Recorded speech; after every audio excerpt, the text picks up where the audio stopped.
থাকার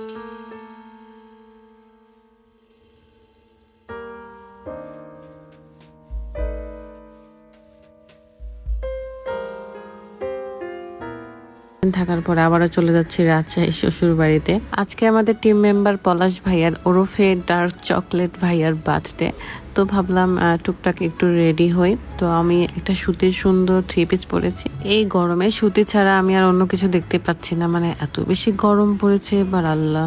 তো চট করে একটু মেকআপ করে নিলাম, কারণ এখন একটু বের হব আর আমাদের বার্থডে বয়ের জন্য কিছু কেনাকাটা করব। কয়েকদিন আগে আমি এই লিপস্টিকটা নিয়েছিলাম, খুবই সুন্দর কালার, আর এটা একটু গ্লেজি ভাব থাকে, বাট একটু পাউডার দিলে না ম্যাট হয়ে যায়। বিভিন্ন অর্নামেন্টস এর মধ্যে চুড়িটা আমার খুবই বেশি পছন্দের, কারণ আমি হাত নাড়িয়ে নাড়িয়ে শব্দ করি চুড়ি, এটা আমার খুব বেশি ভালো লাগে।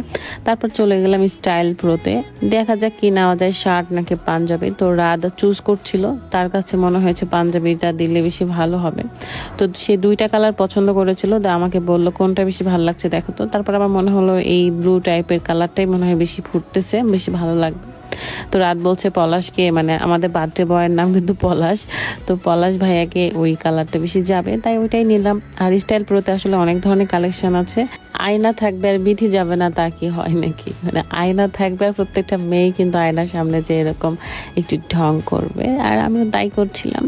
এই ঈদের স্বপ্নের মতন অফার পাচ্ছেন আপনারা। একটা আবায়া কিনলে আর একটা আবায়া ফ্রি, মানে বাই 1 গেট 1 চলতেছে অপসরা বাই অন্তরা ফেসবুক পেজে। শুধু আবায়া নয়, অন্যান্য প্রোডাক্ট যদি আপনি 3টা নেন তাহলে একটা ফ্রি, মানে হচ্ছে বাই 3 গেট 1। অন্তরাপুর কিন্তু 3টা জায়গাতে শপ আছে, বসুন্ধরা সিটিতে block C level 4, New Market showroom shop number 377, আর মিরপুর শোরুম শপ নাম্বার 5। তাই আর দেরি না করে অপসরা বাই অন্তরা ফেসবুক পেজে ভিজিট করুন আর অর্ডার করে ফেলুন। তারপরে বের হয়ে আমি চলে গেলাম কেক নিতে। তো কেক নেওয়ার জন্য ফার্স্টে গেলাম টেস্টি প্রেস্টি অলকার মোড়ে, বাট এখানে গিয়ে তেমন কালেকশন আমি পাই নাই, মানে কোনো কালারই ভালো লাগেনি। তাই আবারও চলে গেলাম আরেকটা টেস্টি প্রেস্টি, যেটা গণকপাড়াতে।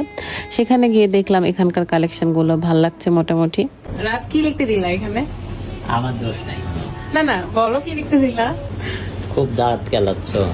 না না, আমাদের ভালোবাসার ভাইয়াটা সে নিজেকে ছোট লিখলে ভালো হবে। শর্ট ফর্মে লেখেন। দেন দেন দেন। আমি বলি আমাদের পলাশ ভাই আমার দোষ নাই ভাই, এই যে আমি বলি আমাদের বার্থডে বয় যে সে আমাদের খুবই ভালোবাসার আর খুবই আপন একজন মানুষ। তো সে নিজেকে সবসময় ডার্ক চকলেট বলতে বেশি পছন্দ করে, তাই আমরা ভাবলাম যে হ্যাপি বার্থডে পলাশ ভাই বা পলাশ ভাইয়া বা সে না লিখে ডার্ক চকলেটই লিখে, কারণ আসলে সে নিজেকে ওইটা বলতে বেশি পছন্দ করে। তো দেখা যাক।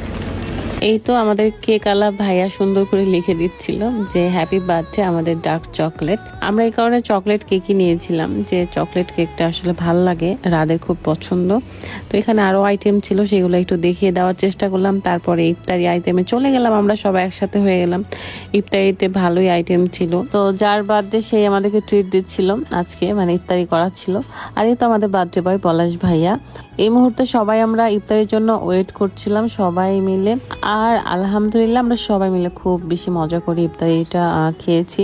খাইতে তো আমি খুবই ভালোবাসি, তাই কোনো কিছু ছাড় দেওয়া যাবে না। আমার চিকেনটা খুবই মজা লেগেছে এখানকার। তো কারণবশত আমাদের সবাইকে বের হতে হয়, যেহেতু লোডশেডিং এর খুবই প্রবলেম ছিল।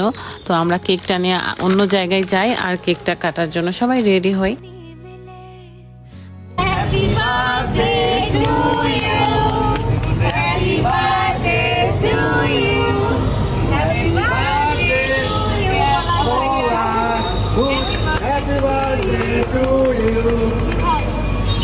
এই তো এটাই ছিল আজকের ভিডিও। এই কেকটা পলাশ ভাইয়েরা নিয়ে এসেছিল, আর আমরা যে কেকটা নিয়েছিলাম সেই কেকটা পলাশ ভাইয়াদের হাতেই দিয়েছিলাম যে আপনারা বাসায় নিয়ে যেয়ে কেটে খাবেন খুব মজা করে। তবে আমরা চেয়েছিলাম যে আমাদের কেকটা সুন্দর করে বাইরে আনন্দ করে কেটে মজা করে খাবো, বাট কোনো একটা কারণবশত সেটা হয়নি। সবাই দোয়া করবেন। আল্লাহ হাফেজ।